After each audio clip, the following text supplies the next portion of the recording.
Tech giant Meta is facing another day in court. 26 Meta employees are suing the company over claims that it used AI-powered software to help choose specific employees to lay off.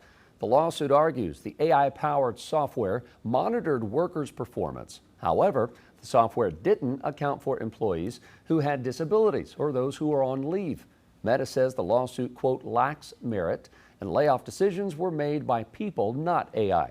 Joining us now is our chief legal analyst, Collie Frodes. If all of that is true, I see some problems here, especially if it's someone with a disability or you were sick and couldn't come to work because this software tracked emails and productivity and things you were looking at online, right? Yeah, this is definitely problematic for Meta, for sure. These 26 employees, I always start with, do they have legs to stand on? Yes, this claim has a potential to be devastating for them. And it's not whether Meta used AI. I think that's going to be somewhere in all employment type of cases. It's whether it became a high-tech way of discriminating against these workers who were exercising their federally protected constitutional rights. You're talking about FMLA. That's going to be the biggest one. You're talking about parental leave. These are scenarios where, yeah, it can't stop you from being fired. Let's be clear, but it can't be used as a way to retaliate against someone. And so if you have a system that doesn't have an algorithm placed in there that recognizes that, hey, this person isn't missing because they just want to randomly miss,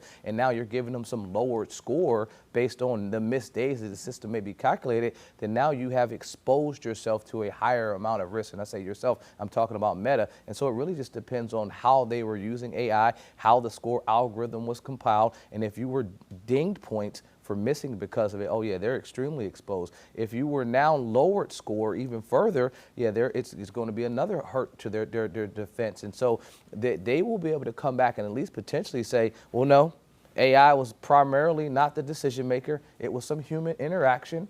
But if they can't show that, if they don't have a process to show email chains and communication, and there isn't just a, hey, this is the report, send it off, this is who's getting terminated, extremely problematic for the company.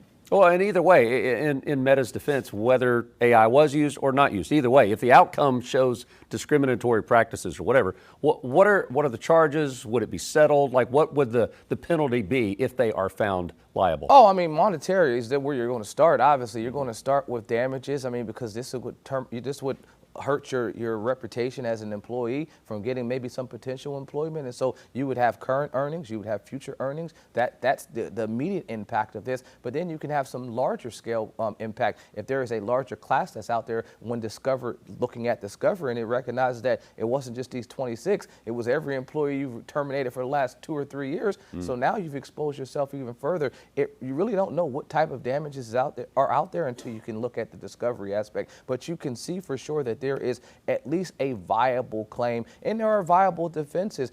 It reminds me of a case for discovery aspects when companies were trying, this is way before AI, but companies were trying to get rid of human interaction with the discovery process of reviewing thousands and millions of pages of documents. And so they were letting computers do it. And folks sued and said, hey, the courts ruled that you still need to have some modicum of human interaction. I think this is the same way, where you're going to have humans reviewing this AI-assisted process, or is it now not just AI-assisted? Is AI the process? And that's what will be argued by the 26 employees. And so these eliminations were going to take effect July 22nd, so that's next week. They were notified in May. So they're just hoping to keep their jobs, right, while this goes through court. And speaking of that, this is pretty much the first time that a major company has been sued for using AI in layoff practices. So do you think that we're going to see even more of these? Yes. I mean, my wife is an attorney, but she's also been in HR for almost 15 years, and she keeps her finger on the pulse of these types of things. And she recognizes that this is an ever-growing